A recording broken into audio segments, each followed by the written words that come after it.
everybody, it's Emily from Plans with Emily Ann, and today I'm going to share with you my planner lineup for the rest of 2020. I think most people do these kinds of videos in July, but I'm going to be sharing with you the planners I'm using for the rest of the year. So I just started my channel, so here we go. I'll show you my 4 main planners. The 4 main ones that all get housed in, this is my catch-all. It's a big Franken-planned kind of planner. I have inserts from all these different planners, so I'm about to walk you through what all is in here. But normally I keep 6 months of like my main planner in here, and then 1 month from the rest of them. And then there are a few add-ons I'll get to at the end of the video, but I'll just share with you first my 4 main ones. So this is my everyday like catch-all planner, the Squad Goals planner. I've been using Squad Goals planners for my everyday catch-all for like the last, 3 years since like the first one came out. So a lot of like the guts in the front of it are in that other planner I just showed you, because I usually take them all out. But this is the main one I use for all my everyday plans. They usually look like this. If you follow me on Instagram, you see these all the time, but like here is this week in here. And I do a big combination of decorative and also functional planning in here, but this is like where my brain like lives, is right here in this planner. So I pull all those inserts from here.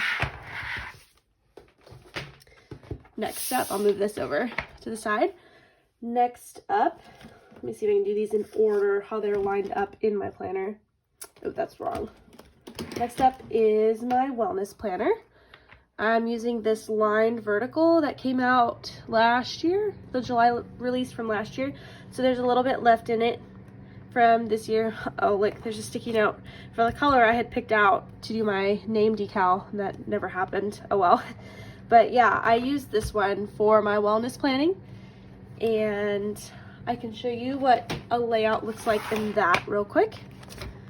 Oops. So I usually track my workouts in the top here, and then like food and maybe a couple other things in the lines, and then I'll always include like a couple little habit trackers.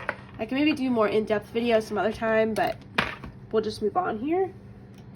Next of number 3 of those main planners right here is this dashboard layout for my social media.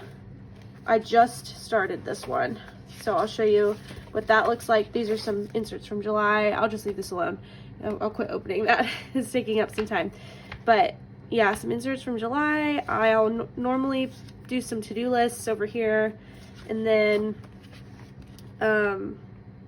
my plans for my Instagram posts and now my YouTube channel go on the days, and I'll record like my followers and how much I'm growing each week in these little boxes. So that's been working super well for me so far.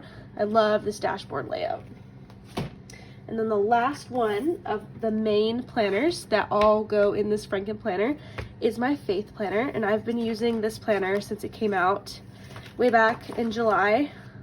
Although, well, that's not necessarily true. I was gone for drum corps for the first 2 months of this planner, but I mean, you get it. I've been using it though basically since I was available to start it. So I love this planner. It's florals, so what's not to love? I actually don't see this one that often anymore on Instagram, so I think I'm one of the few who is still in here, but I'm using this planner all the way till it's done, so I've been really enjoying it so far. Now moving on, these are my other planners that are kind of planners, but not really like the ones I'm using every day. Well, some of them I use every day, but I'll explain. So I have this beauty for my recipes. I love this recipe planner. See, none of my planners have my name in them. I really gotta work on that, but I love using this for my recipes. I try to make it a goal to like go back and write in like new recipes, and I always have like a running list of more that I need to add, but I'm like pretty much constantly behind on putting my recipes in here. But when I am cooking from it, it's super convenient, and this little girl sits on my countertop and looks adorable in my kitchen. I remember when it first came out, I think maybe last year, I think I can't remember, maybe it was the year before that, I was obsessing over this color, this cover. I had like the red one before. It was like one of the first recipe planners that just said like recipe in all caps on the side. So I technically didn't even need another recipe planner, but y'all, this one is just adorable. I mean, the grocery bag, I couldn't get over it. So yeah, this is my recipe planner. I use some of the time, but it's not like an everyday thing.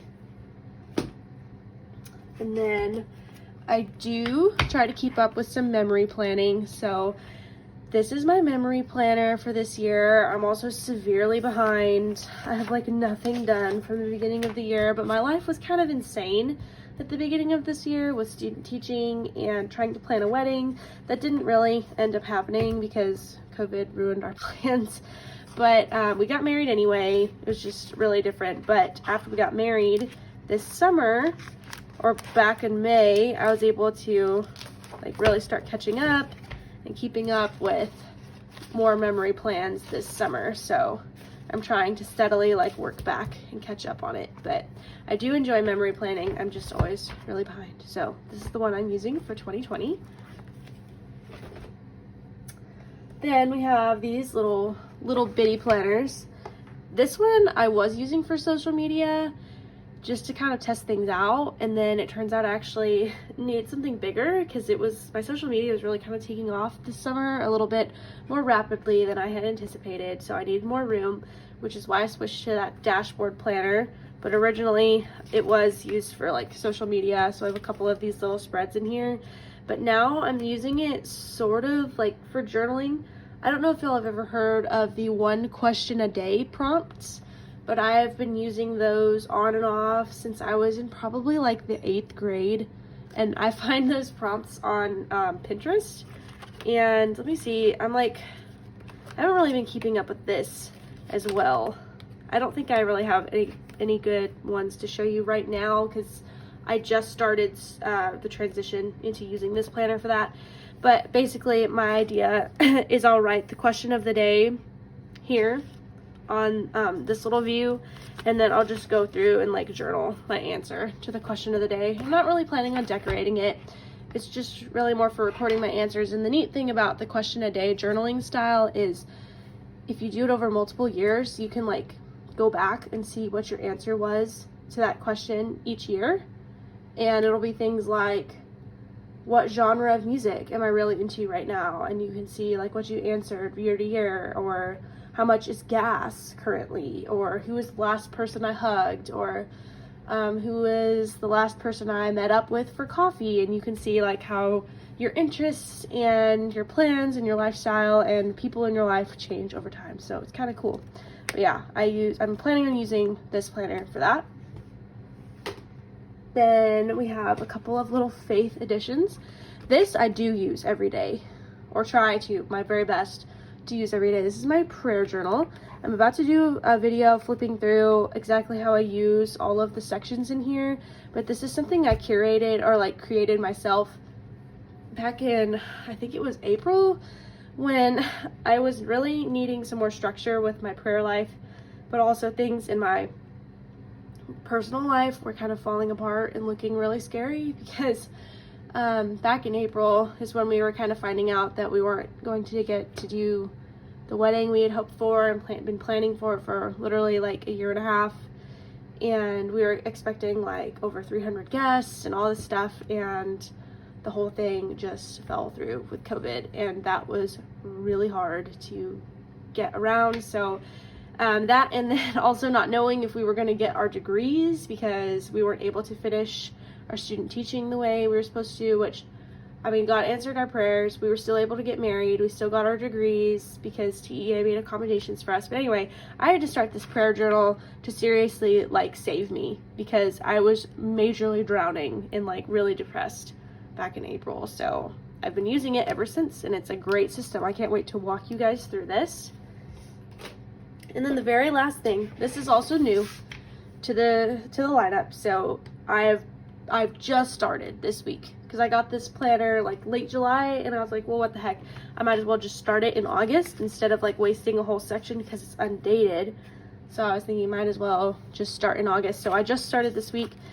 But essentially I'm planning on using this to record the memory verses I'm working on each week, and then journal out, like write out the verse of the day from my YouVersion Bible app in here. So pretty simple, takes me just a couple minutes to scribble in here. I probably won't decorate it. Just something fun to do. I think writing out scripture really helps me remember it and hold on to it for longer. So yeah, that's what this one is used for. Well, that is my planner lineup. It's a big one, but like I said, I'll really mainly use those 4 planners. Oh yeah, this prayer journal isn't actually a planner. It's just a happy notes. It's actually from that garden release that came out earlier this spring, but I just added a bunch of tabs and it feels kind of like a little planner, but it's really a happy notes. But yeah, so this has been my lineup. Thanks y'all for watching. Please like and subscribe to my channel if you like my videos, and I can't wait to release more content for y'all. Bye y'all.